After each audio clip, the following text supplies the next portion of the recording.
Muy buenas tardes, muchas gracias por acompañarnos en este día en el programa público de la exposición Katy Horna, La mirada puesta en página. Y el día de hoy tenemos el honor de presentar esta charla titulada La voz detrás de la imagen, Katy Horna, testimonio de su tiempo, que va a impartir la maestra Claudia Barragán, a quien voy a presentar a continuación. Claudia Barragán es historiadora de arte, investigadora, gestora cultural y curadora. Ha colaborado en diversos museos, tanto en México como en el extranjero. Sus áreas de interés incluyen el arte moderno de México, museología, coleccionismo. Actualmente está cursando los estudios de doctorado en la Universidad de Puebla, de las Américas de Puebla. Y desde su labor curatorial y de investigación ha sido coautora de varios libros, entre ellos Arte Moderno de la colección Andrés Blaisten, Francisco Iturbe, coleccionista, El mecenazgo como práctica de libertad, 50 aniversario del Museo Nacional de Antropología, y Agendas culturales del siglo XX, desafíos de una gestión. En 2025 obtuvo la beca de investigación Lilas Benson, otorgada por la Universidad de Texas en Austin, para complementar su investigación doctoral. Actualmente está cursando este doctorado en Creación y Teorías de la Cultura de la UDLAP. Le damos la más cordial bienvenida y, como siempre, pues también agradecemos al Canal 23 y a todo el equipo del CENIDIAP. Muchas gracias. Adelante, Claudia. No, pues gracias a ustedes por recibirme. ¿Se escucha bien allí? ¿Sí? ¿Está bien? Bueno, pues quiero comenzar la presentación hablando un poco sobre mi involucramiento con Katy Horna. Yo no soy no me considero de ninguna manera una experta en Katy Horna, pero sí hay muchas cosas que conocí a través de una exposición que hice, que fue de hecho la primera exposición en la que trabajé después de cursar mis estudios de Historia del Arte, y esta exposición se presentó en 2003 en el Museo Nacional de Arte, curada por Karen Cordero. Esta exposición nos dio la oportunidad de conocer el archivo que resguardaba en ese momento Nora Horna, que es la hija de Katy y José Horna, y también pues, nos dio oportunidad de conocer el archivo que también resguarda CENIDIAP, que es bastante amplio también y que se utilizó justamente para la muestra que tuvimos en el museo. En ese momento el MUNAL contaba con una sala que se llamaba de colecciones especiales, que estaba pensada para mostrar precisamente colecciones particulares que de otra manera sería difícil ver como parte de las exposiciones temporales, es decir, muchas veces hay colecciones que no son lo suficientemente grandes para una sala temporal o que son pues resguardadas con un poco de eclecticismo y entonces a lo mejor no estaba tan fácil mostrarlas, ¿no? En este caso era una colección pues bastante clara, digamos, eran lo que había dejado como herencia familiar Katy y José Horna en manos de Nora Horna.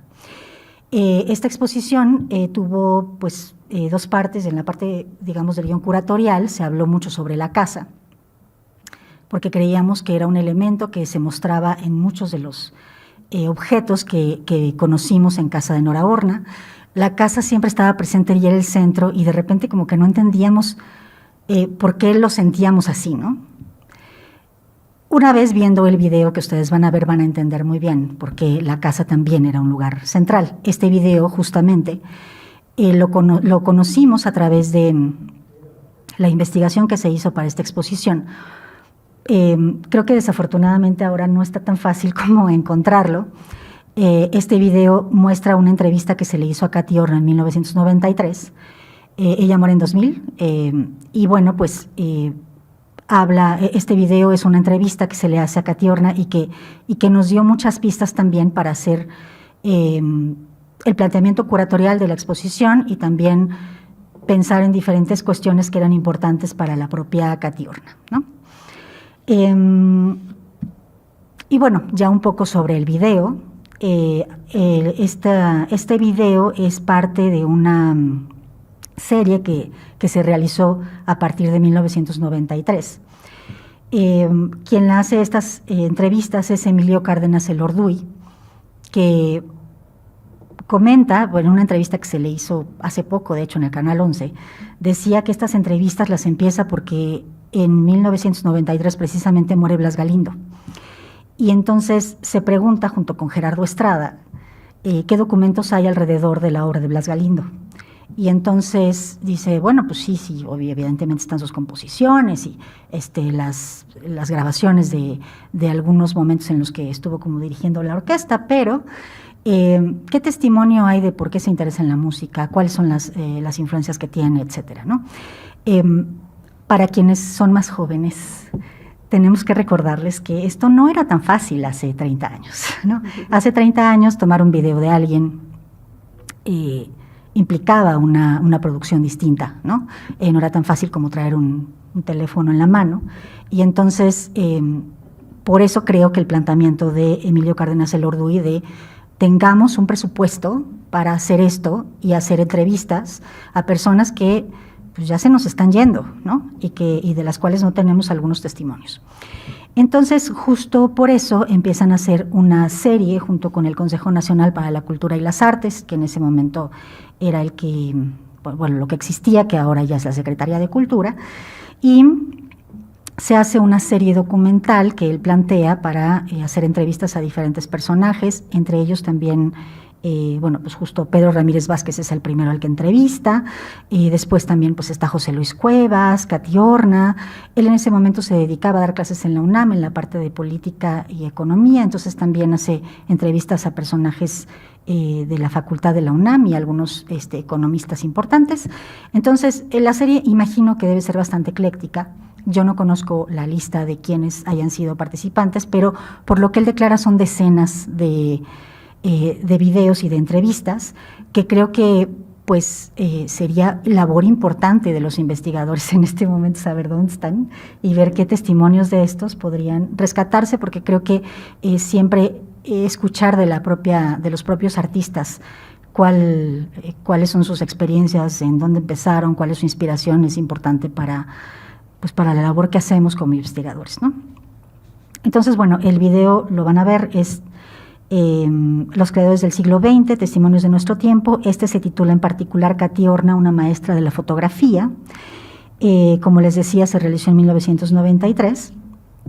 Y la idea es que veamos 3 momentos de este video. Hay una advertencia inicial. El video es bastante ecléctico, digamos. Digamos que las entrevistas no estaban planteadas como para tener un orden en cuanto a las preguntas y las respuestas, ¿no? Entonces, no es una entrevista de la manera tradicional en que se hablan como sobre temas y después se va avanzando, digamos, en el tema. Por eso la idea que yo tuve para que fuera un poco más digerible y pudiéramos disfrutar de este video que dura 3 horas y media, por lo tanto no lo podemos transmitir completo, fue separarlo como en 3 momentos. Los 3 momentos que vamos a ver es primero la parte en la que habla sobre el origen en Europa, digamos sus primeros momentos en Europa como fotógrafa, las relaciones que tiene en ese momento con diferentes publicaciones, cómo se está moviendo pues, a partir de la guerra civil primero y después la Segunda Guerra Mundial, cómo sale de Europa. Y ya después, en un segundo momento, vamos a ver algunos fragmentos en donde ella habla sobre sus relaciones con otros artistas, la manera en la que se va estableciendo en México y cómo hace amistad con varios de los artistas que bueno, ya sabemos que fueron muy importantes tanto para la producción de ella como ella para la producción de estos otros colegas. Y en un último momento, pues vamos a ver 2 fragmentos en donde creo que ella de alguna manera engloba estas vivencias, no solamente con sus compañeros, sino también en estas cuestiones de las migraciones y la búsqueda de identidad. Entonces, si me permiten, vamos a tener como los primeros fragmentos. Y en algún momento vamos a ir parando para hacer algunos comentarios y acotaciones sobre esos fragmentos. Gracias. Máximo Riego. Entonces yo lo conocí en 38. ¿Y usted, qué anda haciendo usted ahí? Pues muchas cosas lo voy a enseñar el álbum. Ahora hicieron de mí una exposición que llama La mirada de Katy Horna, que el ministro de Cultura, con el director de Archivo Histórico Nacional y con el director de actividades culturales de Salamanca decidieron y me hablan teléfono, reunían lo que podían de negativos, una gran exposición, lo voy a enseñar y me mandaron el catálogo y llama La mirada de Katy Horna. Y alguien escribió que ni lo conozco, un valenciano, determinó que yo soy un ejemplo, que creía que con mis ideas y todo voy a cambiar el mundo y que todos sabían dónde colaboré. Todos sabían mi actividad como anarquista. Nunca era militante de anarquista, pero trabajé como anarquista. Primero en la difusión exterior en el 5º piso en Barcelona. Entonces yo andaba en pueblos, en el frente, en todas partes. Hice un álbum que era para ellos en la exterior. Yo jamás vendí una foto. Ahí tenía mi archivo y ellos lo distribuían. Ese era de CNT de anarquista. Y entonces en junio ya terminé mi álbum. Entonces tengo una nota de Valencia. Reformamos la revista Umbral, también era de anarquistas de CNT-FAI, y que quieren que yo sea la redactora gráfica. Entonces que trasladaría a Valencia, porque todo el gobierno iba a Valencia en 37 junio. Ya en plena guerra civil. Sí, pero todo era en Barcelona. Revistas vienen incluidas donde va el gobierno.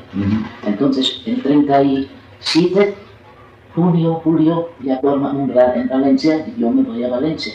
Y hasta el fin soy redactora gráfica de la revista Umbral. Voy a frente a los árboles como yo lo veo la cosa.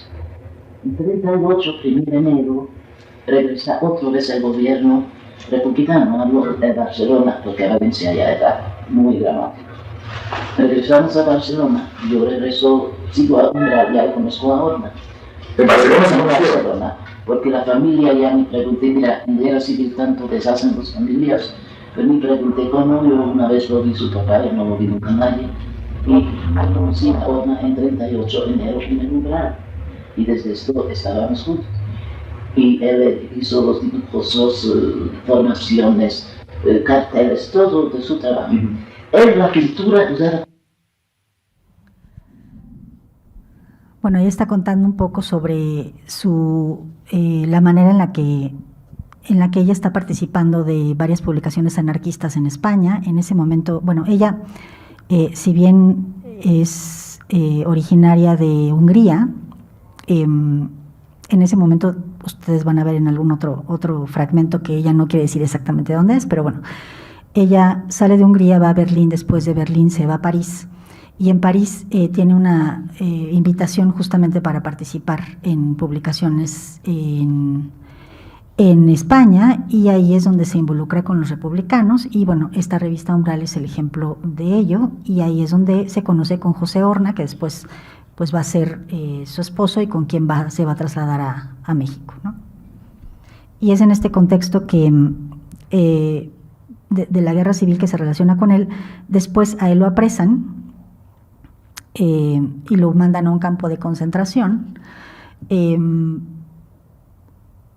Esto sucede en España, y entonces la idea de, bueno, cuando esto sucede, ellos, como dice ella, ellos ya están juntos. Cuando esto sucede, después a él lo mandan a un hospital, y dentro de este hospital es que él puede escapar del campo de concentración y tratar de huir hacia Francia, ¿no? Ella estaba todavía establecida en Francia, es decir, tenía un departamento en Francia, y la idea, cuando justamente la guerra civil, bueno, los republicanos pierden la guerra civil, es un poco como escapar de España e ir hacia Francia, ¿no? Y es ahí donde, y bueno, es justo en este tratar de escapar que se van hacia Francia, y pues ahí viene el siguiente fragmento donde habla un poco sobre qué pasa cuando llegan a Francia.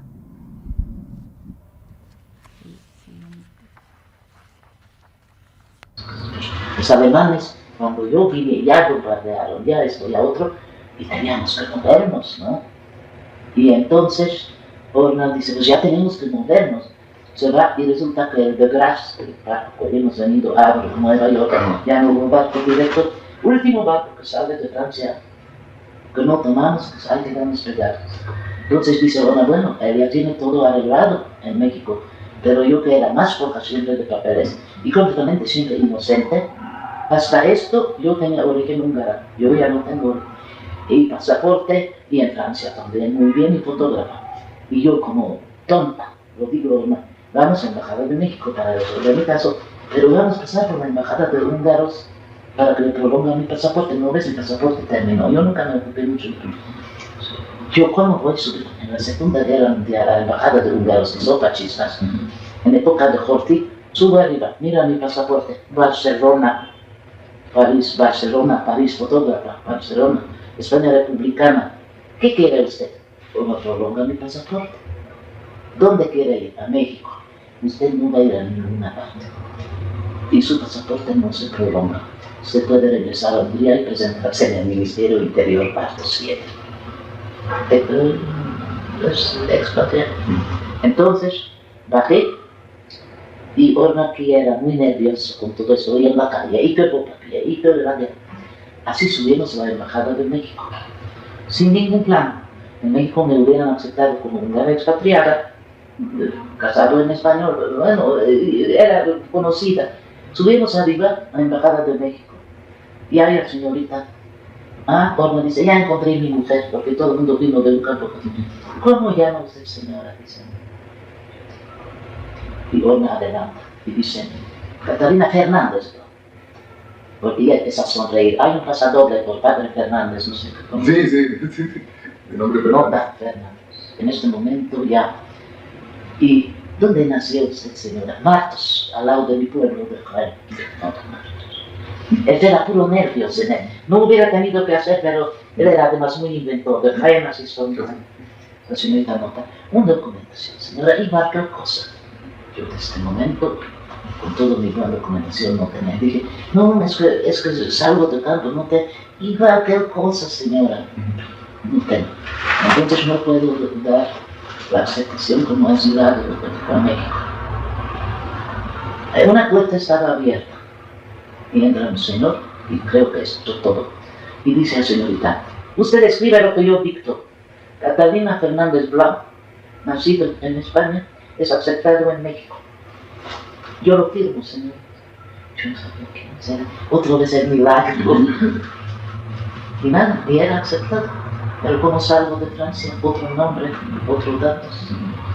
¿Cómo lo cuento? Como hemos salido único pasajero sin visa salida de París y sin visa salida de Francia. Increíble. Solo en la Segunda Guerra Mundial hacía posible eso. Segunda Guerra Mundial y que los aviones que ya bombardean y subimos a tren como hermanos de Dios ya y empezamos a comer, cenar en el tren y el conductor a todo el mundo pide el visa salida de Francia, de París. En Havre piden la visa salida de Francia. Estamos y a nosotros no. Bajamos en Havre, dormimos en un hotel y otra mañana barco. Yo sin visa salida de Francia. Entonces por la solidaridad, tampoco lo pidió. Porque ella tenía papeles, ¿sabe cómo? Estamos en la guerra, tocan a la puerta, ahí en el jardincito, y yo digo alegre, entre, y creía que es un amigo, entra, polizo de 14 años, en pleno de una torre arriba, era un cuarto y arriba un sofá, y dice, ¿qué cura no? Yo juro que no conocí Cantinflas en esta época. Yo digo, nada, es un refugiado español. ¿De dónde viene? ¿Qué baja? Que no sé qué. Era un chiquito hombre así, y baja, yo digo, no, bájate. Los papeles, y que el señor, bueno, no sabía ni qué hacer con nosotros. Entonces, a mí me ocurre decir, yo dije, c'est le bon Dieu que vous avez envoyé ici, c'est seulement la police qui peut nous aider. Con esto, yo dije, c'est le bon Dios que usted lo envió, es nada más la policía que puede ayudarnos. Se sentó y nos mira y dice, mañana a las 9 en el Cité, ahí donde arreglan papeles. Sí. Los dos. Otra mañana vamos a Cité, a esta isla. Ahí está esta policía de 14 años, agarra a Orma, desaparece. Y yo y entonces llega la policía sola, sin Orma. Y dice, bien, madame, je peux vous lire el decreto. Una extranjera esconde un refugiado español en su casa. Es 3 meses de cárcel y después campo de consideración. ¿Qué dice usted? Yo digo, yo no puedo decirle nada, no estoy en condición de argumentar nada. Y me mira y dice, dans 10 jours, je retourne à Armorique, vous êtes là, je vous arrête. Entonces teníamos 10 días para escapar. Una tenía sí, por 6 semanas, todos refugiados en una casa donde sacas estas protecciones sin papel. Y es cuando vino que fuimos a la Embajada de México. 10 días había que abandonar París, número de eso. Y es cuando vino que fue a la Embajada de Hungría, donde me expatriaron. Y es cuando vamos a la Embajada de México, donde me ponen ya española y llegando a misma y de Fernández. Y no era necesario, pero ahora por los nervios. Y aquí ya afortunadamente 53 años soy mexicana, por eso soy alérgica. Me dicen, ¿dónde es su origen? Yo huí de Hungría, yo huí de Berlín, yo huí de París y yo dejé todo en Barcelona, porque iba y venía como se veían en la Embajada de Hungría. Yo siempre, en la Embajada de República Española, siempre me dieron un paquete con rollos, con papeles, con material químico. Yo hice solo mis reveladores. Y yo tomé el tren y regresé a Barcelona, es muy cerca, usted sabe. Y última vez llegó y dice, en Barcelona caí 9 veces. Otra vez perdí todo. ¿Y del Havre a dónde fueron? ¿Este barco salía a Nueva York? No, quiero decir, 4 veces perdí todo. Llegué a Quito, país a México, con mi Rolex colgado, todo el resto quedó en París, en la guerra no pudo traer nada. Tenía mi Lingo 4x5 instalada, 4 oscuro, todo bien. Nada. Otra vez sin nada. No, ese era Havre, Nueva York. Entonces llegamos a Nueva York, a Disneyland, es todo lo que conozco en Nueva York, que ni quiero conocer, donde la Estatua de Libertad enseña su trasero y su espalda, y ahí está en esta isla, porque todo es dinero ahí. Llegaron la policía de Estados Unidos, teníamos visa tránsito por 2 semanas, pero yo no quería bajar para aquella, y dicen a las money, no teníamos más. Orna, yo y un campesino asturiano que conocíamos en el barco, nada más éramos 3 para México, el resto todo para Nueva York, refugiados europeos, y teníamos los 3 junto $1, porque en París, con la guerra, todo era en dólar. Y pagamos el transatlántico, el barco, el cuarta clase, no sé qué. Otro día sube el dólar, baja el franco. Ya no había dónde conseguir dinero, ya los comités no daban. Y así no teníamos, los tres teníamos $1 y así tomamos el barco en el Havre. Pero en Havre, ahí está otra vez la policía, visa tránsito ir salir fuera de Francia. Todo el mundo está en el barco, menos Orna y yo ahí sentaditos. Porque yo fui a Sociedad Transatlántica y dije la verdad, yo ya no soy yo no puedo pedir la visa tránsito fuera de Francia porque ¿con qué papeles? Entonces me dijo el empleado muy amable de Bruy y entonces fuimos a Havre sin visa salida de París, sin visa salida de Francia, y ahí sentaditos ya todo el mundo en el barco con luz azules, ya la plena guerra, y nosotros ahí sentados en el Havre y no podemos, porque no tenemos visa salida de Francia. Y ya pasa el tiempo, ahí arriba están sentados los señores de Durana que no permitían llegar más como un... Nada más quería hacer ahí una pausa, porque creo que hay como varios temas aquí que después podemos comentar cuando hagamos ya los comentarios, una vez que ustedes hayan visto los videos. Creo que, y justo por eso les contaba como muy a grandes rasgos como la travesía de José, porque creo que lo que es interesante aquí también es ver esa travesía en conjunto una vez que están tratando de salir de Francia, ¿no?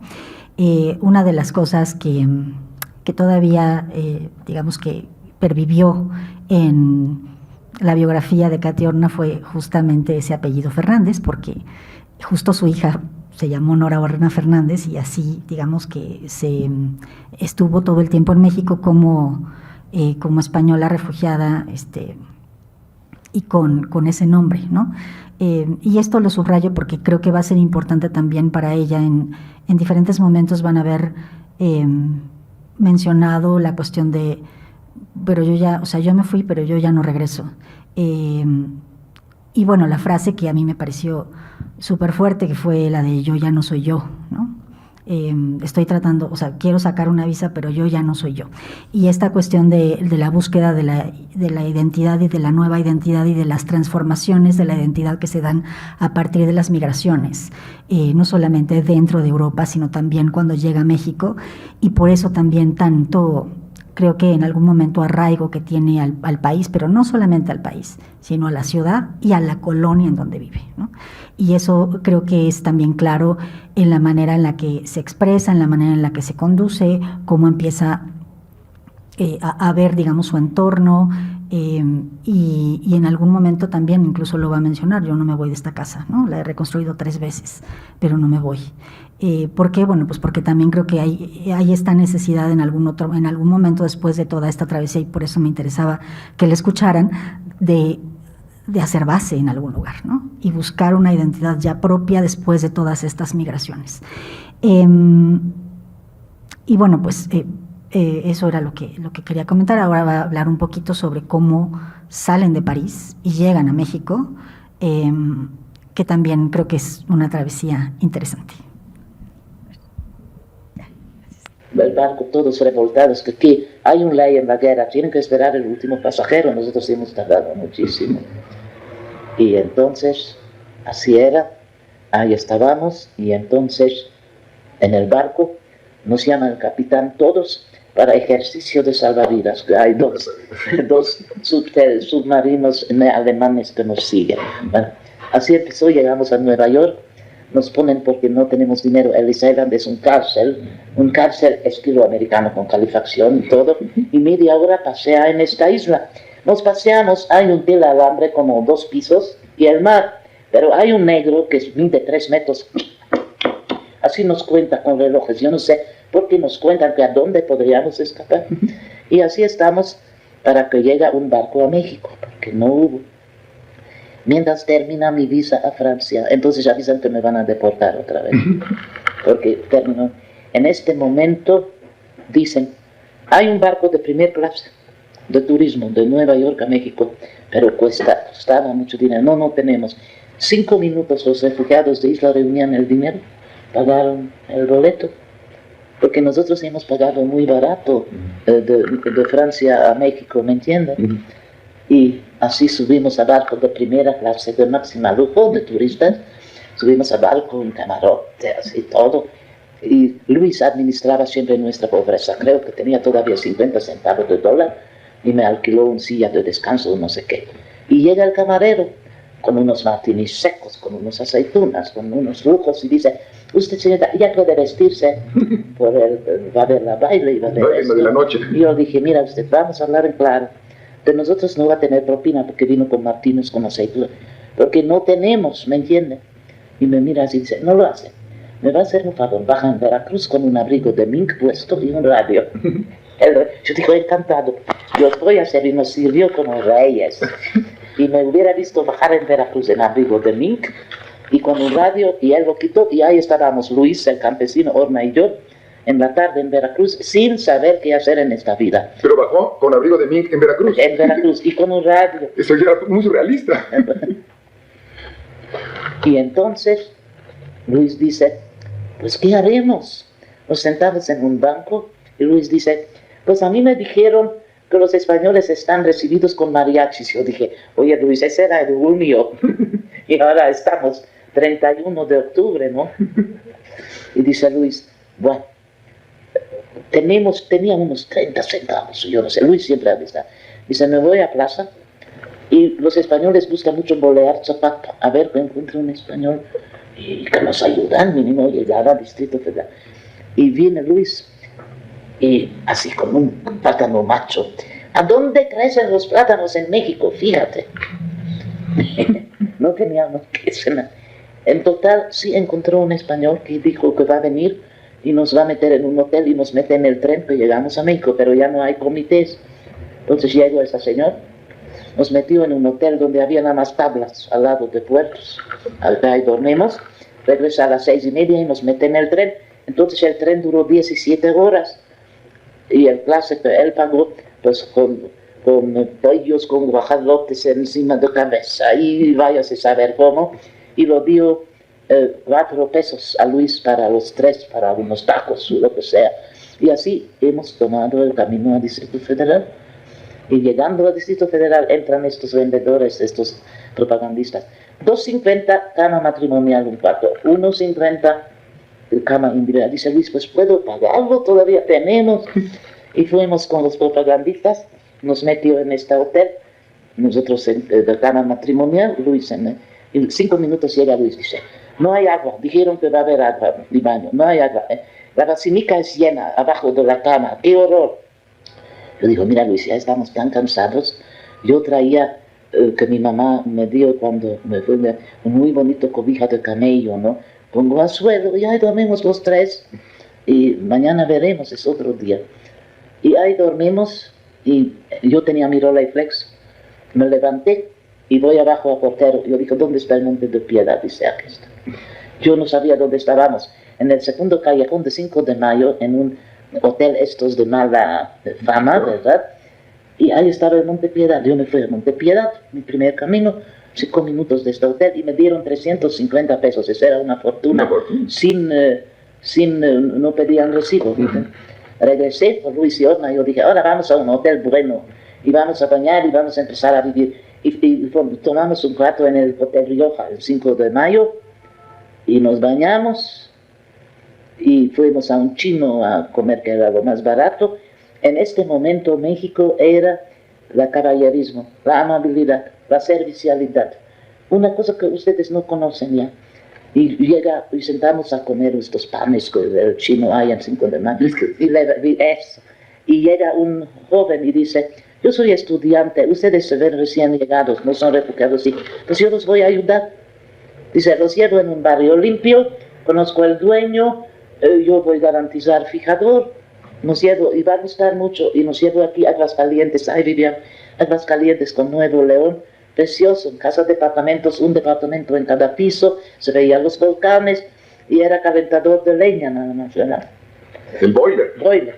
Y una cama y un entradito, pero muy agradable. Y dice: tienen todavía para cama, los llevo a un lugar que llama Lagunilla, y vamos a comprar 2 camitas que aquí compran por los sirvientas. Costaban los 2 camas 25 pesos. Fuimos a la agonía, ¿sabes? Y empezó la vida. Y empezó la vida, dice. Entonces, creo que en esta parte, pues justo hay varias cuestiones, ¿no? Una, la solidaridad que permitió que muchos refugiados llegaran a México, ¿no? Dice que llegan a Ellis Island y no tienen dinero para comprar su barco a México. Las personas que estaban en una situación similar cooperaron para que pudieran tomar el barco a México. O sea, son personas que no los conocían, son personas que sabían que querían llegar a México y como casi todos se querían quedar en Nueva York, pues dijeron, pues los ayudamos, ¿no? Estando en el barco pudieron comer y disfrutar de lo que había, porque probablemente el mesero estaba traficando algunas cosas del barco y por eso le pide que baje con el radio y con el abrigo de mink, ¿no? Era su manera de importar algo que probablemente él no hubiera podido hacer pasar como suyo, ¿no? A saber si era tráfico o si lo había robado o se lo habían regalado, pero la cuestión es que eso les permite comer en el barco, ¿no? Creo que podemos ver estos elementos de solidaridad también cuando llegan a la Ciudad de México, bueno, también cuando llegan a Veracruz, y que un español está ayudando también a quien puede ver a los españoles que están llegando, también cuando llegan a la Ciudad de México, bueno, a lo mejor no tanto los primeros que los recibieron, pero sí el estudiante que los lleva a la colonia Roma y les dice, pues aquí yo voy a garantizar que ustedes van a pagar la renta, ¿no? Entonces, en efecto, creo que es un México que ya no conocemos tanto. No quiero decir que no haya ejemplos, pero bueno, es mucho menos común también porque la vida es muy distinta, porque estamos en un momento en el que la guerra, si bien la vemos muy lejos, pero bueno, creo que son elementos que también contribuyen a que ella quiera quedarse en México, porque pues casi es una cuestión milagrosa cómo llegan a la ciudad y se establecen, ¿no? Y bueno, ya en la última parte está diciendo que, bueno, no sé si lo escucharon muy bien, pero lo que dice es que va al Monte de Piedad y empeña su cámara, ¿no? La cámara, que es al final un elemento súper importante para ella porque es su elemento de trabajo, pero además es algo con lo que es lo que ella hace, ¿no?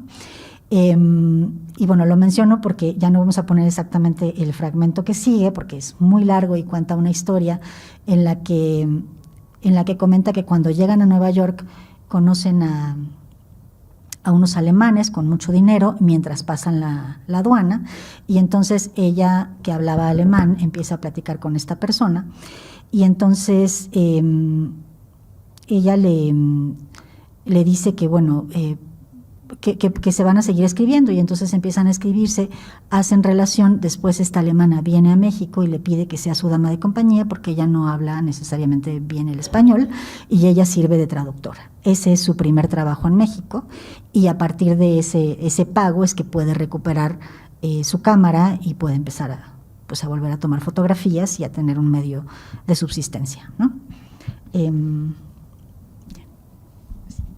Seguimos. No. Bueno, ¿cuáles son los primeros mexicanos que conocieron ustedes? Bueno, entonces regresamos a México. Inés tiene esta exposición. En México hay nada más 1 millón de habitantes. Llega Remedios, claro que lo conozco aquí. Leonora conozco aquí. Günter Gerzo conozco aquí. Palen conozco aquí. Palen llega con Eva Sulzer y con Alice, con su esposa. Eva Sulzer. Alice Raun, pero Eva Sulzer era un mecenas de ellos, una suiza que era gran amistad de Palen ya en Europa, y estaban en no sé qué viaje, en no sé qué parte de Canadá a ver esculturas. Estalló la Segunda Guerra y ya no podían regresar y vinieron a México. Alice Raun, Palen y Eva Sulzer. Eva Sulzer los compró casa y todo. Es una suiza muy rica porque viene de familia de trenes, yo no sé qué. ¿Y era esposa de Palen? No, vieja amistad. Una vieja amistad. Vieja amistad, que era una gran amistad, y los mantenía Palen y Alice Raun completamente. Tenía una casa muy sencilla pero muy bonita cerca de Plaza San Jacinto en San Ángel. Era una señora que quiso o no quiso, cada día tenía más dinero, pero no sé qué trenes de Suiza, vaya a saber, hermano mandaba el dinero, así era. Entonces todos lo conocí enseguida. Yo en París no frecuenté los surrealistas. Yo me fui a guerra civil, yo tenía otros problemas, nunca me interesaba ningún grupo de arte. yo no discuto arte en los cafés. Y sabía que entre los surrealistas hay tantos pleitos como de talmudistas en la religión antes, ¿me entiende? Nunca fue a Café de Fleur entre surrealistas. Yo leí todo, tengo aquí todo de André Breton, simpatizo con ellos, pero jamás fue a Café de Fleur a Montparnasse, nunca estuve en un grupo surrealista y nunca frecuentaba este grupo. Remedios y Leonora sí.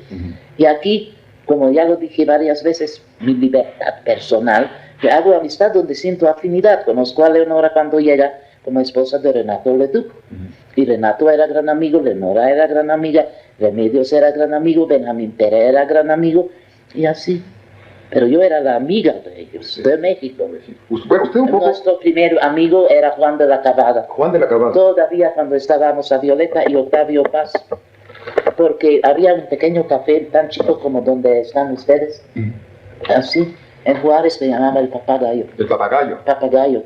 Ahí estábamos cada noche. Octavio, Elenita, Antonio Sánchez Barbudo, un joven intelectual de Madrid, que después, más tarde, recibió un Guggenheim y está en Estados Unidos como profesor. Varela, un joven poeta.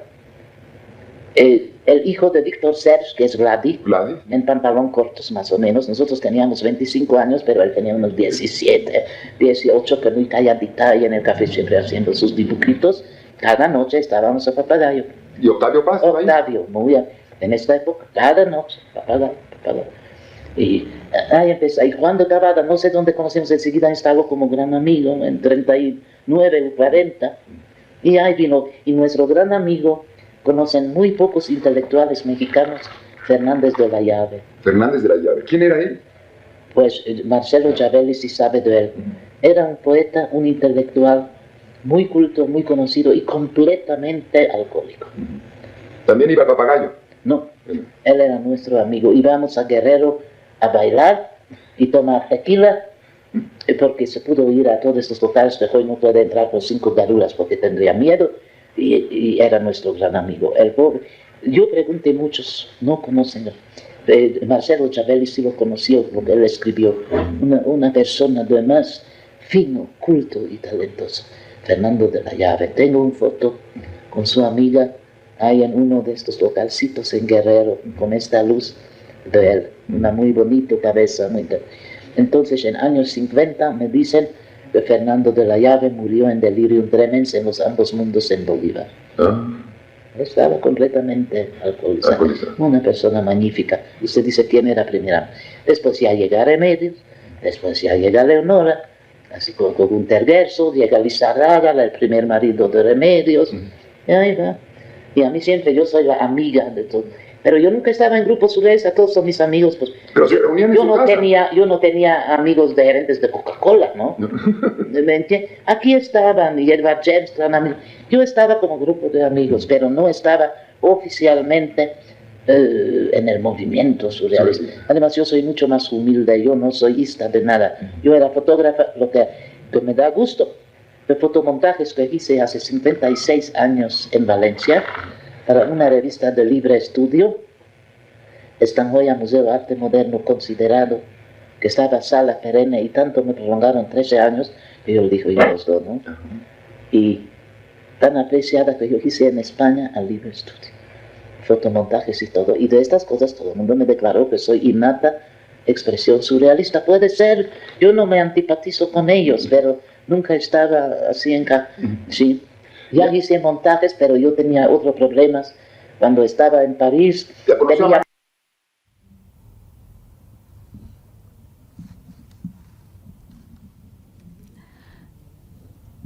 Bueno, vamos a poner el siguiente fragmento.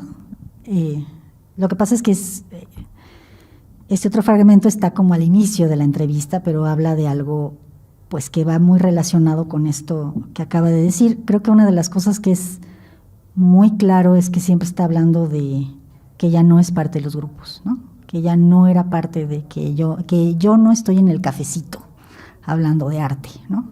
Entonces creo que es muy particular, o sea, creo que lo dice un poco como en broma, pero muy en serio. Es decir, hay una manera en la que incluso ella se presenta para hacer este video, ¿no? O sea, que creo que habla mucho de la manera en la que ella se ve como artista, pero distinta de estas otras tal vez como poses que podrían llegar a tener algunos otros que sí forman parte de estos círculos, ¿no? Muy bien, vamos a ver. Lo que a usted gusta. Y entonces es lo que quería decir. En 19 Inés Amor tiene una expresión surrealista con la cooperación de André Breton, con César Moreau y con Pablo. Y en esta gran exposición no estaba todavía ni Remedios ni Leonora, pero yo fui a exposición y hice gran amistad con Inés. Y siempre éramos quedado muy amigos. Ahora, México con su 1 millón de habitantes, con sus 100 azul y donde ven los volcanes, donde yo era fotógrafa de revista, nosotros terminé a las 12 de la noche llegando ahí y costaba un tostón el taxi. Entonces sí, vivíamos en el centro porque Horna era director de una editorial de ediciones mexicana. Todo era fácil. Ahí dice el dueño de esto: ahí váyanse a vivir en mi casa en Violeta con Zarco, al frente de aquí la delegación, que no es muy, pero es precioso. Un piso es un departamento y abajo va a ser el editorial y así no tienes que correr a trabajo y a casa. Ahora nunca gustaba tomar algo como oficinista, entonces nosotros íbamos al primer piso. Entonces de revista nosotros, Altamirano costaba ahí llegar con un tostón, con el taxi. Yo nunca manejaba ni quería manejar. Yo andaba caminando, con camión todavía, pero en la noche. Las noches eran tan bellas. Aquí colgada mi cámara, aquí tenía mis reflectores, un flash también colgada. No conocer el miedo, lo conocen ustedes ahora. No conocer el miedo. Yo era mujer joven, 27 años tenía, por caminar, que la noche es tan bella. De revista nosotros caminaba hasta donde vivíamos. ¿Sabe qué es vivir en una ciudad donde no conoce el miedo? Leonora, que vivía aquí, ya aquí nació el Pablo, aquí antes vivía en la Piseta. Nosotros éramos los precursores. Cuando venimos a vivir aquí, vino atrás a vivir aquí Leonora y también Remedios. Todos vivían por Santa María. Usted pudo ir vivir donde quería, donde tenía sus amigos. Tenía aquí 5 minutos Remedios, 5 minutos Leonora y yo ya aquí. Pero digo, no. Entonces quería decir esta gran expresión surrealista. ¿Estaba Bretón en México? ¿André Bretón? Antes, en 38, yo no conocí Bretón y nunca quiso conocer el grupo surrealista.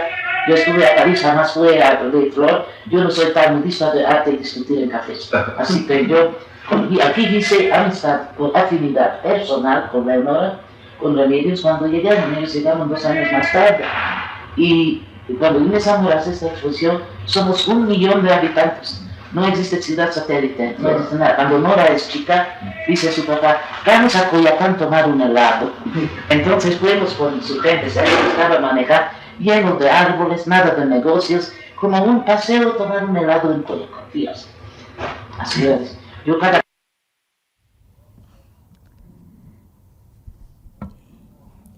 Y creo que, bueno, pues aquí habla pues mucho sobre la manera en la que ella percibe la Ciudad de México cuando llega, porque bueno, es cierto que probablemente era muy distinta a la Ciudad de México que conocemos ahora, pero y seguramente también era más segura, pero también había inseguridad, ¿no? Sin embargo, yo creo que también lo relaciona mucho con lo que nos estaba narrando al principio, ¿no? Es decir, vive en un espacio, vive en España en el momento de la Guerra Civil, vive en París en un momento en donde cualquier lugar, en cualquier momento te podían parar para pedirte tus papeles. Entonces, si bien sí hay pues una libertad de la que no gozamos ya ahora en una ciudad que está creciendo y que se está complejizando, también es cierto que la visión de ella, viniendo de estos entornos, pues también cambia la percepción, ¿no? Entonces, bueno, pues eso era algo que quería comentar. Y luego ya tenemos, bueno, estos son los fragmentos que tienen que ver con la manera en la que se relaciona con los artistas y con el entorno al que llega. Y ya lo último que quiero presentar tiene que ver con la manera en la que ella se percibe como obrera del arte, ¿no?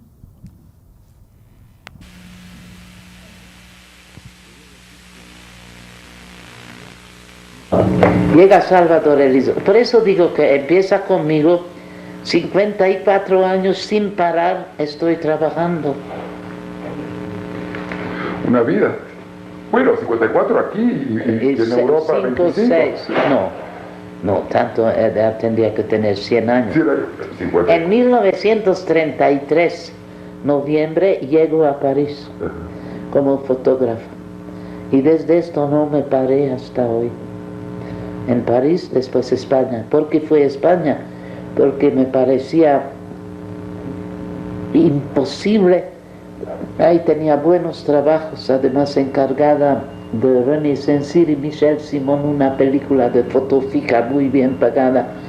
Cuando Mussolini está en poder en Italia, cuando Horthy está en poder de Hungría, que era un prefascismo, cuando Hitler está en Alemania, y estalló la guerra civil y me vino esta inquietud, yo a seguir con mi vida de hacer fotos y cobrar mis fotos y todo. Y apenas que me entró esta inquietud, tengo una carta de un escritor anarquista que va a hacer unos estudios en los pueblos entre campesinos de Aragón y van a hacer un álbum, la propaganda exterior de anarquistas, que digo a quinto piso. Trabajé, daba mi archivo hasta el umbral en Barcelona y que no quiero ir a España. Claro, dejo todo en París, esta vida tranquila de la que hacer fotos, cobrar y vivir, y, ¿me entiendes? Sí. Y me fui a España. Entonces estaba 37 febrero, llegué a España, estaba todo 37, 38 hasta que cae Barcelona. Después regresó a París. ¿Y sabe por qué no me morí en hambre en París? Antes que me fui, todo el mundo reía de mí. Ay, bien, el fotógrafo, dice, yo era fotógrafa de juegos. Me ocurrió, es como la primer cositas de muñecos, historietas a base de huevos. Huevos. Y me hizo la cara esta dibujante magnífico que se suicidó después que lo dije. La primera era Histoire sentimental de la cuisine. Era una zanahoria y una papita. Zanahoria declara amor. La cara siempre hizo Volpi el escenario, ese yo, con mi cámara grande de Rimhof 4x5. Y al final terminan en un Joya Express. Hizo Una historia de amor surrealista. Pues yo ni sabía que existen surrealistas. Yo no sabía, ni en España lo sabía todavía que existen. Cuando ya regresé de España sabía poco que existía. Yo no sabía, a mí me declararon así, ¿no? Y entonces... Bueno, México tampoco sabía que era surrealista hasta que Breton dijo, le pays surrealiste par excellence, ¿no? Bueno, tampoco no tiene razón Breton. ¿No? ¿Por qué? Porque Breton es un intelectual que idealiza las cosas. Yo lo veo diferente. Como él dice que es un país surrealista, así es mi casa, así son mis cosas, porque la pobreza que es fuera de sociedad de consumo y artistas, así era yo con mis objetos. Era hippie, bueno, usted era una hippie. No era hippie porque siempre trabajaba, pero ¿cómo diría yo? Tampoco no pertenecía a ninguna organización. Pero una mujer libre. Uno nunca es libre, es una palabra. Yo cuando era esta cosa de España me interesaba más el destino de guerra civil, como todo Breton, como todo el arte. Pero me declararon artista porque yo así trabajé, ya lo ve. Entonces yo no administré a mí como artista. Por eso me gusta esta introducción. Porque en una cosa, una vez lo dije ahí a teléfono, yo soy una obrera de arte, y así publican. Katy Horna no quiere ser artista, es una obrera de arte. ¿Y aquí lo dicen? Aquí lo dicen en uno, no recuerdo, en uno de estos, o en esto, no recuerdo. Yo soy obrera de arte y no sé arte. Pero no hablamos de esto, hablamos de revista Diseño. Que hay cosas muy interesantes en unos números, 120 fotos, porque usted dice, yo no era fotógrafa de artistas, era... una fotógrafa profesional que se ganaba la vida en donde le pagaban. Fotos donde... No, porque yo tenía mi moral y mi manera de ser. Pero como yo era, siempre me sobraba trabajo. ¿Por qué no vemos lo de Snob? De Snob. Me llega a Salvador y yo voy a ser fotógrafa. Mi época más feliz de 54 años. A Salvador no recuerdo y aquí en alguien cineasta lo dio dinero para 6 números. Herbachano. No sé, no, yo nunca estas cosas mucho. Porque Entonces, estaba Juan García Ponce también ahí, ¿no? sí, pero a Salvador es donde no era barato. Creo que faltaba un poquito, ¿no? No, que es hasta las 10:30 todavía. Ya no sé quién. Entonces, pues vamos a hacer una revista. Cada semana estábamos a casa de Juan, que entonces vivía con Meche y los 2 niños chicos, el muchacho y la muchacha, en Reforma. Ahí estaba en la redacción Riera, yo, Juan, Jorge Ibargüengoitia, Piazza, Luis Guillermo Piazza. también en la redacción. Y ahí estábamos cada semana ideando, felices de la vida. Solamente no hubo administrador, nadie se dio cuenta entre nosotros. Entonces el dinero va y va y va, y a mí me paran, aquí me paran, hay clientes. Yo trabajé a revista Mujeres 14 años, Mujer en Artes Plásticas, todo poetisas, todo mujeres. Es un gran valor de archivo que saben en CNDIAP que no hay mujer poeta, escritora de artes visuales. Si quieres que acabe y ya. Marta Palau en su departamentito con sus cosas, todo el mundo que vivía todavía en el 59 hasta 72, todo el mundo tomé. Por eso tiene más de 200. Ese es su archivo de mujeres artistas mexicanas.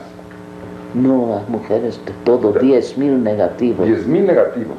En estos 10.000 negativos, dentro de esto, que tanto hablan de mujeres, no hay mujer artista que, porque la directora de revista dice, mira Katy, tú sabes, tú los conoces, tú los visitas, tomas tus fotos como quieras y nos traes los datos. Y estos datos publicaron en la página central. Las portadas eran artistas de cine, un teatro, contraportada también. Empecé con poetas, escritoras y seguí con mujeres en artes plásticas durante 14 años. Después ya lo dejé. Entonces no es eso solamente mi archivo, es hombres también, artistas, 200 retratos, como me dijeron en Cenedia. Otro fotógrafo hubiera sido rico poniendo libros, reuniendo 200, tengo nada más, retratos de artes plásticas. Todavía no ordenaron teatro, danza y reportajes. ¿Esto dónde está este archivo? Pues lo digo, donde vivía Frida, en una casita azul. En Altavista. Altavista. En el Museo de Estudios Diego Rivera. Atrás. Allí está el archivo de 10.000 y fotos. quien sabe de mí es Alicia Sánchez Mejorado. Es la especialista en el archivo. Ocupa de mí. Y también salió año pasado Signos, donde ocupan de mí, es una edición de Bellas Artes y de CNDIAP, donde ocupa Alicia, escribe el artículo de mis series y todo. Entonces en París empecé a hacer las historias de juegos, ahora vamos. Y me voy a España, lo dejé en una agencia. Regresé otra vez derrotado, sin un quinto de España. Me voy a agencia, lo que vendían, tomé mi bungalow, lo que dije a Ruth Larmodic y todo. Porque tenía además, en Austria publicaron, agencias eran muy buenas. Yo hice una serie que llama Hitlerei, Hitler es Hitler. Ahí es juego, en alemán es un juego de palabras. Entonces Wolf me dibujó la cara de Hitler y yo hice una serie, muchos juegos. Segundo foto, un huevo es más alto como los otros, nada más porque está preparado, ya sabe estas cositas de antes. Sí. Ahí está. con la cara de muchos discursos total, al final es decapitado. ¿Sí? Es el Hitler. Y publicaron, todavía Austria era libre de los nazis, en Suiza. Bueno, llegué a París y una cantidad de publicaciones de mis cosas. Como dicen, yo era precursor de historietas de juegos. En mi tiempo reían en Montparnasse. Ahí viene la fotógrafa de juegos. Ahora vamos.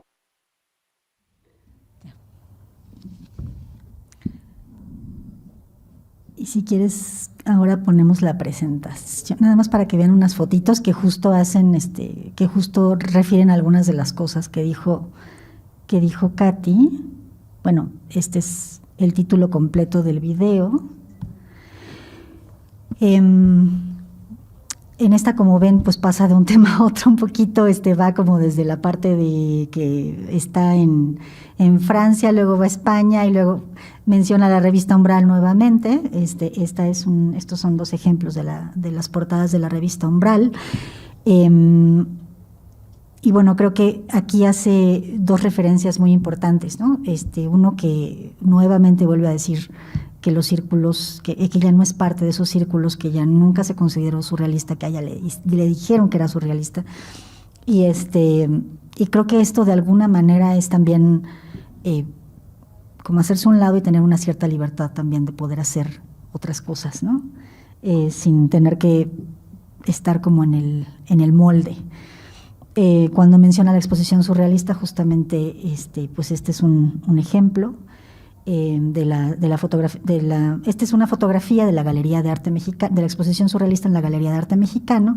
La que vemos a la izquierda es Inés Amor, que fue la segunda directora en realidad, pero bueno, pues quien fue la directora durante más tiempo de esa galería y que pues le dio la fama internacional que hasta la fecha tiene, ¿no? Y pues este es un ejemplo de la serie de huevos, ¿no? No sé si entendieron muy bien la parte del romance entre la zanahoria y la papa, pero bueno, la zanahoria y la papa se enamoran, pero al final terminan en una olla express. Entonces, o sea, estas historietas que es una cuestión como muy lúdica, pero también muy crítica, ¿no? O sea, también estos personajes evidentemente están haciendo alusión tanto a, bueno, ella misma comenta de Hitler, ¿no? O sea, que hay un huevo que tiene como que le pinta la cara de Hitler, pero hay otros huevos que también interactúan de maneras distintas. La papa y la zanahoria probablemente son una historia de amor trágica también en medio de la guerra, ¿no? Entonces hay cuestiones que, si bien parecen pues risibles, también hay un comentario social importante en la obra, ¿no? De esas no tengo los ejemplos, las fotos que tenía eran muy malas, pero bueno, también mencionar que la casa, como habíamos comentado, pues la casa en la colonia Roma, después en la que se establece, es parte de varios eventos que tiene entre amigos. A los amigos ya los menciona antes. Esta es una foto de la boda de Leonora Carrington y Chiqui Weiss, que se hace precisamente en la casa de la colonia Roma, en donde tenemos a Katy de este lado izquierdo, el de arriba es Benjamín Peret. Los del centro son Leonora Carrington y Chiqui Weiss, y el de la izquierda es Matías Geritz, ¿no? Sí, si no me equivoco, sí. Y bueno, evidentemente ellos aquí tomándose su foto de boda. Y esta parte sí es muy anecdótica. Esta fuente que está aquí, al final cuando ellos nunca son dueños de esa casa en la colonia Roma, y entonces lo que hace Nora Horna cuando entregan la casa es pedirle permiso al dueño de desmontar la fuente, porque era muy importante para ella, para sus memorias de niña, y entonces la desmonta y se la lleva a la casa en donde después vivió en San Ángel, y ahí la tiene. Bueno, no sé si todavía, hasta hace 10 años todavía la tenía, pero bueno, ahí está. Y bueno, Katy, justo en una de las ventanas de su casa. Y bueno, no sé, tenía un último fragmento muy chiquito, pero no sé si quieran verlo y después ya comentamos. Es un fragmento de 2 minutos en donde justo habla de ella misma y su labor en 61 años. Es el... Dios. Después yo hice fotógrafa y desde este trabajo 1933, noviembre, estoy trabajando. Hace 61 años. 61 años. Ya estoy cansada y no quiero que me hablen de mi pasado. Y de Bertolt Brecht, no vamos a hablar de las cartas de Brecht. Ay, de Brecht, y que de Kalkors, y todo eso es, y de Dubislav. Y Lukács. Y Lukács, todo esto. ¿De qué platicaba con el maestro Flores Olea de Lukács? Mira, con Flores Olea pasó que yo cobré un auténtico amor a Flores Olea hace 20 años, por la razón que no sabía quién es y empezamos a platicar. No sé cómo vino a platicar, porque Lucas, Bertolt Brecht y Kalkors, por algo. Y dice, estas son los libros de mi cabecera. Y me impresionó mucho, casi me trastornó. Y estos 3 que influyó en mi adolescencia, mi desarrollo en Berlín. Es muy curioso. Entonces me impresionó mucho Víctor y no lo vi hasta que a mi compañero en Oaxaca. Yo digo, tú Stanis, tienes ahí tu casa, tienes tu papá, tienes tu mamá, tienes tus hermanos. Él trabaja en San Carlos, es más, tú no puedes apreciar que es que cada fin de, cuando hay 2 días, 3 días, o ahora hubo vacación grande, semestral, tú llegas a tu pueblo, todavía no perdiste tu pueblo, tú llegas a tu casa donde naciste, ¿no? Y sí, ni lo entiendo. Yo dije, mira, para mí, en mi pueblo es 2 árboles. Uno, el pino, me trajo Horna, tan chiquita de ciudad universitaria, era el primer pino que trajo Carlota de Bélgica a México, y la yuca Carlos. Los 2 me venían con una maceta de este tamaño. Yo llamé a albañiles, debe hacer hoyos, y aquí tiene 42 años mis árboles grandes. Y yo lo digo, este lugar, porque lucho yo 3 veces a reconstruir, con problemas, porque esta es mi pueblo, esta es mi lugar, esta es mi espacio. Yo no podría vivir en otra parte. Su patria es la colonia Roma. Es este patio. Este patio. Con todo incomodidades que aquí pasó y todo. No quiero explicar porque no me entienden. Ustedes no pueden entender que se discuten sobre un empleo, se discuten sobre dinero. Cuando se casan se discuten tener refrigeradores, licuadoras, aspiradoras, y otra vez no casan nada más cuando todo está instalado. Demasiado estoy a su disposición con la... Ah, es Fernando. Aquí tiene unos pocos artistas que escogí a Senediat para un folleto que ahora van a publicar. Ahí viene Corsas, viene Fernando. Es que lo que pensaba era que el resto se dejara correr sin sonido para que pudiéramos platicar, porque ahí se ven algunas publicaciones, o sea, más como ejemplo de algunas imágenes que no tenemos, pero que sí aparecen en el video, ¿no? No sé si se puede, por ejemplo, ¿no? Los huevos. Y ahí los pueden ir viendo mientras a lo mejor platicamos de otras cosas. Sí. Claudia, muchísimas gracias.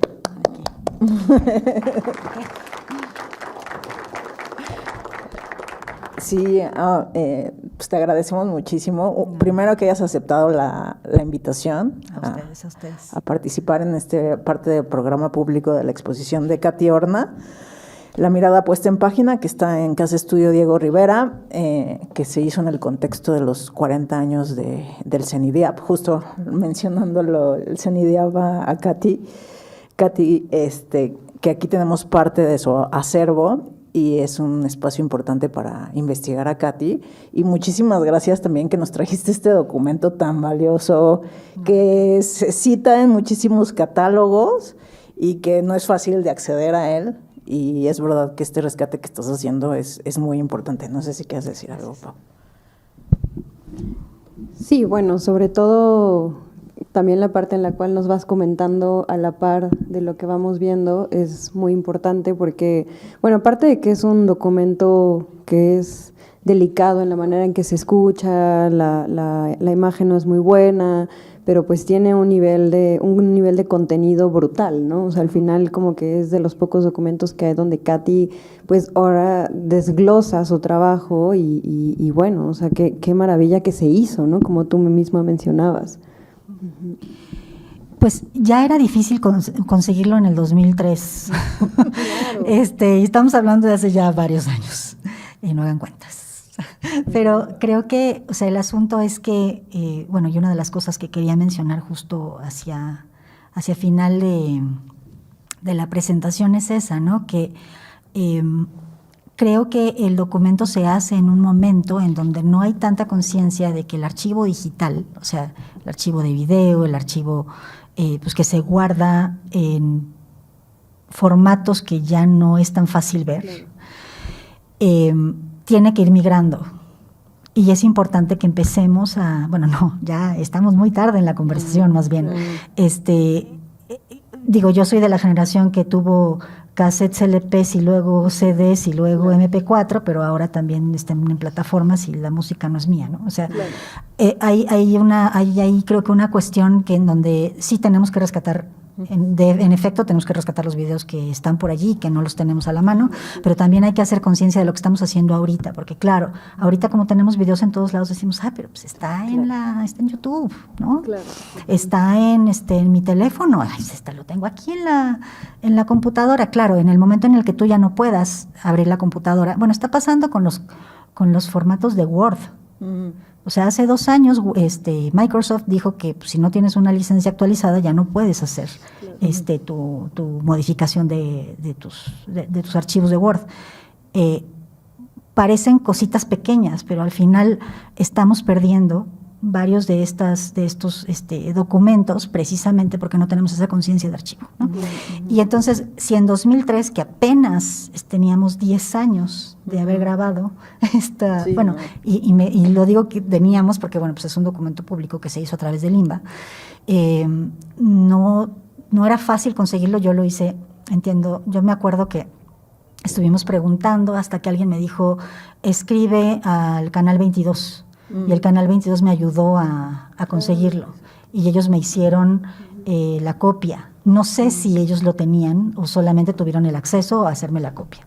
Yo lo agradecí muchísimo y pues yo seguí con lo que estaba haciendo, pero creo que sí es algo que nos tenemos que preguntar, no solamente de estos documentos de hace 20 y tantos años, sino de lo que estamos haciendo ahorita también, ¿no?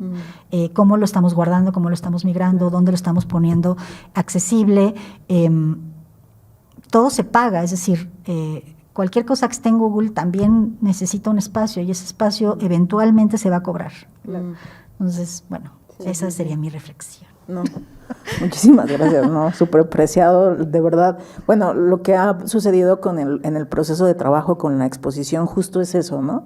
Como pensar en esa idea del archivo, que es el sentido que le dimos a la exposición, porque por trabajar el archivo del CENIDIAP y también alrededor de todos esos investigadores, investigadoras que han procurado localizar estos materiales y generar estos diálogos y estos encuentros para que enriquecer esa investigación sobre Katy. No sé si alguien quiere hacer algún comentario antes de que nosotros sigamos platicando del público. Como les decía, el video es bastante caótico, así que espero que haya resultado un poco la conformación de la presentación. No, estuvo súper bien ese rescate primero de la vida tan intensa que tuvo en el exilio, ¿no? de Katy, y que la hace este personaje muy, muy político y que en la entrevista todo el tiempo está presente esta dimensión política, esta dimensión social, que aunque luego a veces nos gusta despolitizar a los artistas, pero creo que Katy es imposible despolitizarla porque estaba siempre presente esta conciencia de lo que es ser una fotógrafa y lo que implica ser una fotógrafa más allá de la obra artística, ¿no? O sea, como un documento.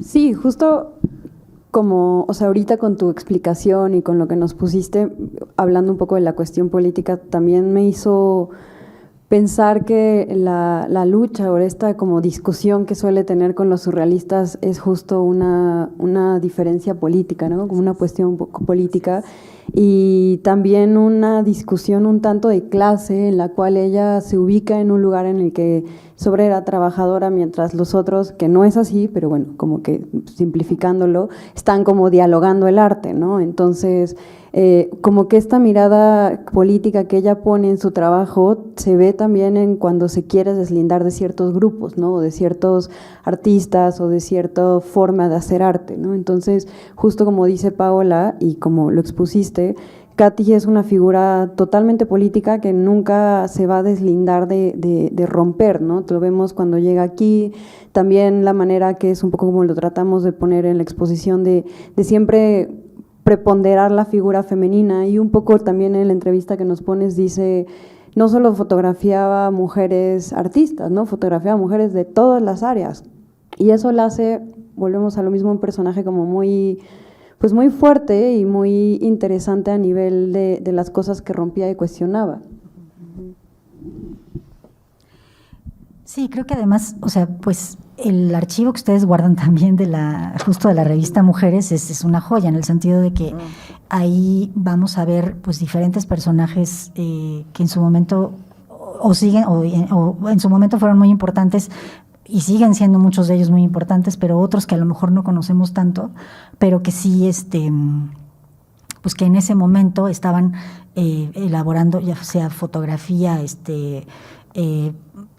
escritoras, diseñadoras, o sea, en ese sentido creo que la revista Mujeres también era muy de vanguardia en que había pues este planteamiento está centrada en mujeres, pero no solamente porque se hable de cosas que de manera superficial se hayan atribuido a las mujeres, ¿no? Sino que se habla de toda la labor que están haciendo también a partir de sus oficios, de sus profesiones, ¿no? De todo lo que ella misma justo retrata. Y creo que pues eso es una joya. Sí, totalmente. Y otra cosa que también fue muy interesante que nos presentaste en los fragmentos y en tus comentarios fue la red, ¿no? La red que es tan importante de trabajo, de intercambio de ideas, de también vivir un poco la ciudad, de vivir el espacio que era su casa, que al parecer entre las conferencias que hemos tenido, los encuentros que hemos tenido, era un espacio fundamental de creación, un espacio fundamental de intercambio, y que está presente en este fragmento que nos pusiste. Sí, creo que las redes que ella establece, sobre todo llegando a México, porque bueno, son las más duraderas en su vida, ¿no? También nos hablan otra vez de una postura política, ¿no? O sea, de esta manera en la que, y ella decía mucho, yo no estoy en cafecitos, ¿no? Hablando de arte. Estoy en mi casa haciendo relaciones duraderas, reales, de amistad y de intercambio de ideas, ¿no? Y creo que eso, nunca se ha perdido en diferentes grupos, y creo que ahora, no sé, a lo mejor es una percepción muy personal, pero creo que ahora justo en las redes de feministas que están haciendo también como proyectos en colaboración, en donde normalmente hay como una colaboración de cada quien, pero también está el resultado final que es parte del grupo, ¿no? Creo que pasa mucho con José Horna, con Katy, con Remedios, con Leonora. O sea, ¿quién hizo el juego de la ruleta? ¿Es de José o es de Leonora o es de Remedios? O sea, ¿quién hizo la cuna de Nora? La cuna de Nora, pues, es una colaboración también, ¿no? Entonces, incluso de la propia Nora, ¿no?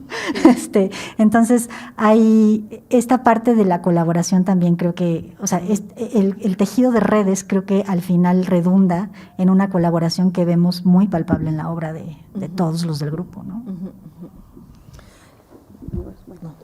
No, pues solo abonando a eso justo, o sea, como que un ejemplo de estas colaboraciones donde se deslinda o se pierde esta línea de quién hizo qué y que también de pronto deja de importar, pues tenemos esta obra de Penélope en la que le escribe Leonora, en la que José y Leonora trabajan como la parte de escenografía, en la que Katy toma foto. Entonces como que es un momento en que, como dices, se junta todo y se revuelve y salen piezas y obras que son como fundamentales en la obra de cada uno de ellos, y que justo saber quién hizo qué termina siendo lo menos importante y más bien como la obra en sí, ¿no? Y también los fragmentos que nos queda, porque todo eso también se diluyó, una obra de teatro se pierde y como que nos quedan pequeños fragmentos para poder dialogar estas pequeñas cosas, pero que al final ya se fue, ¿no? De alguna forma.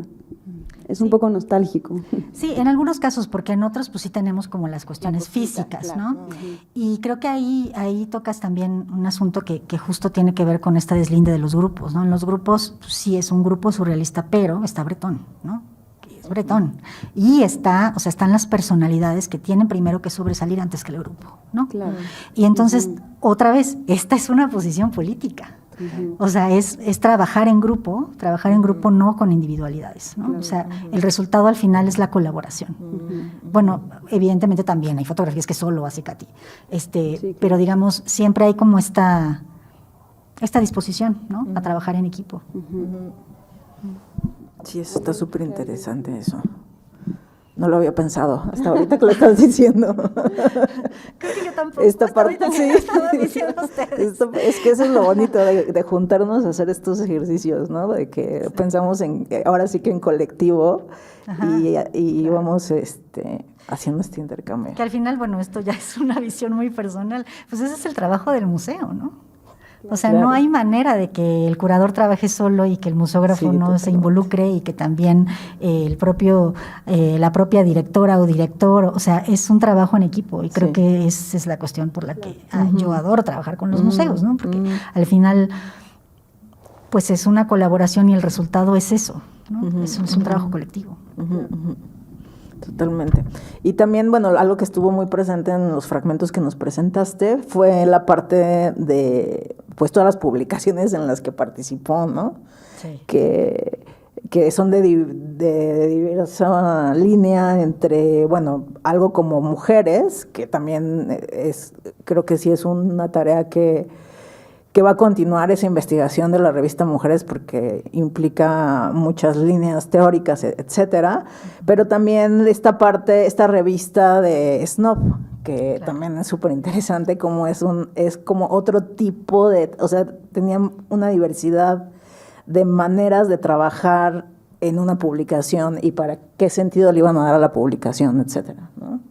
Bueno, y ahí vemos justo el resultado de este trabajo en equipo. O sea, está Katy como fotógrafa, pero también está Leonora como modelo, pero también está todo el equipo editorial que está juntando poesía con lo que se está haciendo en fotografía, etcétera. Entonces, lo que me da risa de lo que plantea ahí es que se nos olvidó que tenía que haber un administrador. Y entonces pues solamente hubo 6 números, si mal no recuerdo, ¿no? Sí, entonces yo no me quise meter mucho con Snob, porque justo sé que hablaron de eso el mes pasado, me parece, con Michelle. Con Michelle, o bueno más o menos. Sí.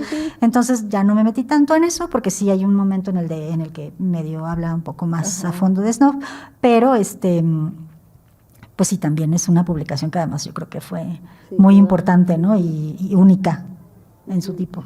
Sí, totalmente. No sé si alguien quiera algún comentario, alguna pregunta, alguna intervención. Sí. Bueno, nada más agradecer y felicitar mucho por esta presentación, esta exposición.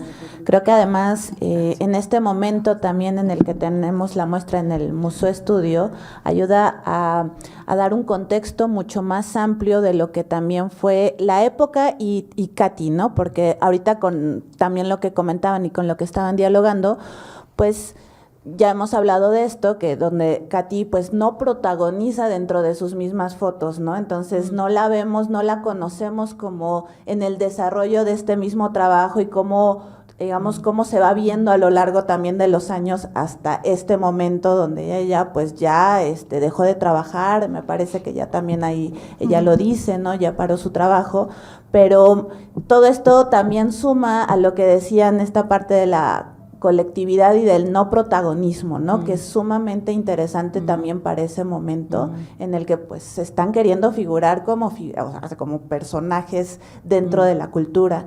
Entonces, pues bueno, pues muchas gracias por esta presentación que me parece que abona mucho más y entonces también todavía falta mucha Katy por estudiar, ¿no? Sí, gracias.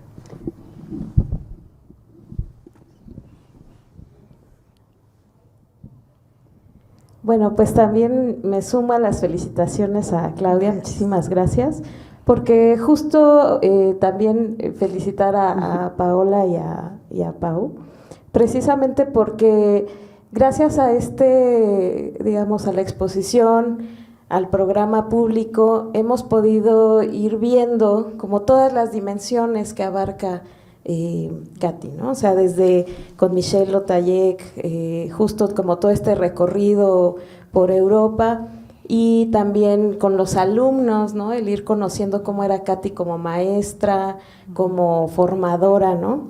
Y en este caso también muy en particular conocer a Katy por Katy, ¿no? Porque muchas veces cuando nos mencionaban los alumnos así de, bueno, es que luego platicábamos con Katy y luego no le entendíamos algunas cosas. Bueno, ya aquí quedó muy claro cómo era, como el esquema de pensamiento desde la pronunciación, ¿no? Cómo va de una a otra idea.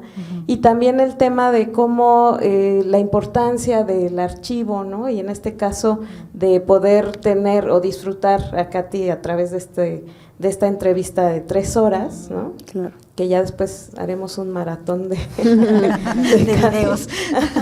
Entonces, yo creo que esta parte también es muy importante, también cómo se va cerrando toda esta, o se va circunscribiendo en esta parte donde menciona que justo el CENIDIAP en nuestra historia existió justo en Casa Estudio, como ahora se está presentando en Casa Estudio, y como ahora también el CENIDIAP cuenta con este invaluable fondo, ¿no?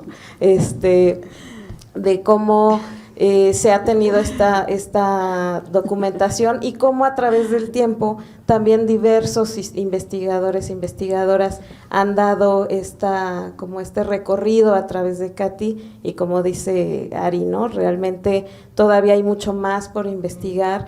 También el tema de la perspectiva de género que ahora ha tomado una fuerza muy importante y que también es justo a través de investigadoras también como ustedes, que han ido como llevando esta línea, ¿no? Que también es muy importante, precisamente porque muchas veces los fondos están ahí, pero si no son consultados, si no son, pues digamos, difundidos, muchas veces quedan ahí, ¿no? Y también agradecer a la familia Horna, que también nos ha permitido hacer todo digamos, tener esta difusión también y el acceso a muchos materiales, ¿no? Bueno, pues muchísimas gracias. Y bueno, sumando un poco a lo que dices, Magali, pues también la mirada del archivo y a Rodrigo Basaldúa, que fue parte del equipo curatorial y que principalmente nos abrió la puerta a este archivo y a esta investigación, y que su mirada nos ha ayudado también a entender la revista Mujeres. Entonces, pues también es una figura clave de esta investigación, y bueno, curador también igual. Sí, ha sido súper importante todo lo que conoce los materiales Rodrigo y lo que aportó en la exposición. Bueno, el diálogo más bien que se hizo entre investigación, documentación, que un poco fue el objetivo, lo que nos incentivó Alfredo cuando se le ocurrió este proyecto, de decir, bueno, que es el sentido del centro, ¿no? Vamos a unir documentación con investigación. Claro. Y sumar a ese conocimiento esta investigación de Katy, y por supuesto todo este programa público pensando a ver quién podría ampliar y abrir estos diálogos tan interesantes. Y bueno, a partir de tu investigación en esta exposición con lo que abriste tu exposición hoy, y un poco también yo tengo una pregunta: ¿qué tanto de los objetos, o sea, porque nos platican que la casa de Katy estaba llena de objetos, ¿no? Y entonces, bueno, tú tuviste más o menos oportunidad de conocer ahí algunos de estos objetos y es lo que estábamos viendo al final, ¿no? Justo. Sí, bueno, yo ya no conocía a Katy porque cuando yo me involucro con este proyecto fue 2002 y ella ya había muerto en 2000, pero sí se conservaban todavía muchos de los objetos que estamos viendo en esta imagen y que se han prestado para varias exposiciones. Se prestaron muchos de ellos para la exposición en Munal. Bueno, era una experiencia, es que justo creo que una de las cosas que me quedó muy claro cuando entré a casa de Nora Horna, o sea, que bueno, ya no era la misma casa de la Roma, ya era otra casa, pero al final se había llevado muchos de esos objetos, era pues que ella vivía todo el tiempo con lo que estaba creando, ¿no? Y no lo veía como el objeto allí que creé y que entonces después se va a ir a una subasta. O sea, era algo con lo que vivía todo el tiempo. Eran como sus maneras, siento yo, que como de reflexión, ¿no? Entonces, eso también lo hacía muy entrañable, pero también muy interesante en el sentido de que había una reflexión diaria del oficio, ¿no? Y creo que por eso le gustaba esta cuestión de ser obrera del arte, ¿no? Porque no lo veía como algo que estuviera ajeno o como una práctica únicamente profesional, ¿no? Era una práctica diaria, era una práctica de vida, era una práctica de cómo se rodeaba de estos objetos, de cómo vivía como parte de la cotidianidad, ¿no? Y entonces por eso la exposición se llamó como La casa y el entorno, y en la casa se hablaba mucho de la cotidianidad, ¿no? O sea, como la puerta que entraba, en donde había una puerta que no sé si todavía conservan, que era la entrada a su cuarto oscuro, ¿no? Donde revelaba. Y a esta puerta lo que hizo fue hacerle hoyos, y a esos hoyos los rellenó con canicas de colores, ¿no? Y entonces cuando la luz estaba prendida, la puerta se iluminaba y tenía muchos colores. Y entonces podías entrar al cuarto oscuro porque estaba trabajando en otras cosas. Cuando la puerta no tenía luz, pues era que estaba trabajando en el revelado y entonces no podías entrar. Entonces es una cuestión como tan simple, digamos, ¿no? En un entorno cotidiano, pues se vive muy distinto a poner un letrero de no pasar, ¿no? Claro. Entonces, bueno, esa fue mi percepción cuando conocí los objetos. Veo que vi varios objetos en la exposición. Sí hubo muchos otros que creo que, bueno, se han ido dispersando, o no sé si a lo mejor no se han dispersado, pero solamente ya no los tienen como, como exhibidos o como parte de la colección que están mostrando, pero sí creo que hay una relación cotidiana con los objetos. Y otra cosa es las muñecas, ¿no? Se repiten, la vieron aquí, hay varias, creo que hay un alter ego ahí que también se trabaja todo el tiempo, ¿no? Sí. Y bueno, perdón, algo que mencionó hace rato Ariadna, que decía que, bueno, no me acuerdo si fue Magali o Ariadna, que tenían que ver con esto de cómo vemos al artista, y justo una de las conversaciones que tuvimos la primera vez que platicamos de esta conversación era eso, que a veces tenemos la idea de una persona y la vemos en una fotografía, pero si no la vemos hablar, si no la vemos cómo se expresa, hay una percepción distinta, ¿no? Entonces creo que en ese sentido estos videos, y particularmente este video de Katy, es interesante. Sí, ¿no? Claro. Sí, un poco esa emocionalidad de la persona la tuvimos en el conversatorio con los alumnos, que nos contaban muchísimas anécdotas de cómo trabajaban, ¿no? Los intercambios que tenían, el humor de Katy, ¿no? Que era una persona con muchísimo carácter y entonces te da otra dimensión totalmente distinta de la obra y de la concepción de la obra. Y ha sido eso muy interesante también, estos acercamientos con la persona a través de este documento y de conversar con los alumnos y obviamente con la familia, ¿no? Que también ha estado muy cerca de esta investigación y ha sido muy rico en ese sentido juntar estas miradas entre las teóricas y las miradas personales íntimas, y ha sido un proceso muy, muy enriquecedor. Pues no sé si quieras decir un último comentario, ¿no? Alguien, es el momento. Y agradecerte otra vez, de verdad, muy interesante todo lo que nos enseñaste, los comentarios que hiciste, y quererlos invitar. Ya están las últimas semanas de la exposición, aprovechar Semana Santa, que son días libres. Quedan creo que un par de semanas, el 12 de abril termina la exposición, y creo que vale muchísimo la pena, justo porque hace mucho, justo lo comentábamos con Claudia, que hace muchísimo no se hacía una exposición de Katy en la Ciudad de México, desde, creo que la de ustedes, 2003. Desde 2003. O sea, ya tiene su rato. Tiene su rato. Se hizo una exposición muy grande en el 14-15 más o menos, en el Museo Amparo en Puebla.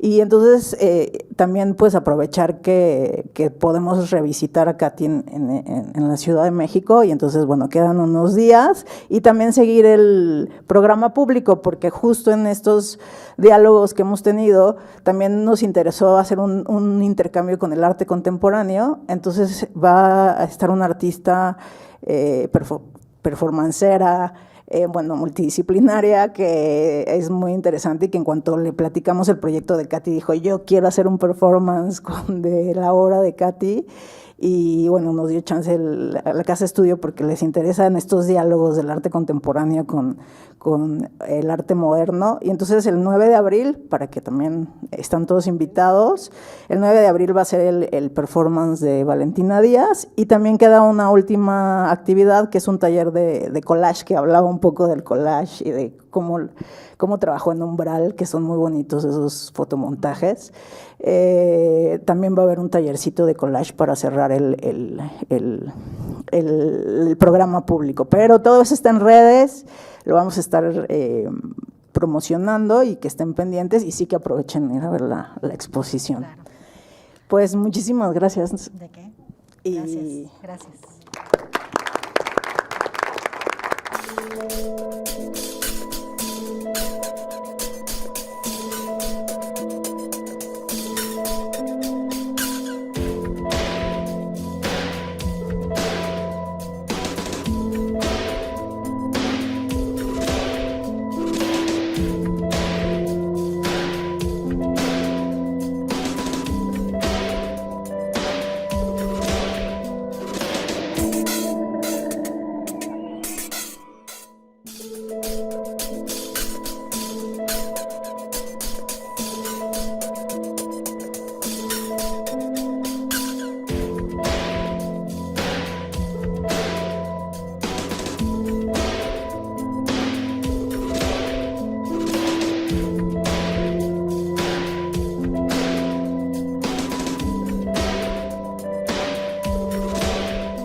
Gobierno de México.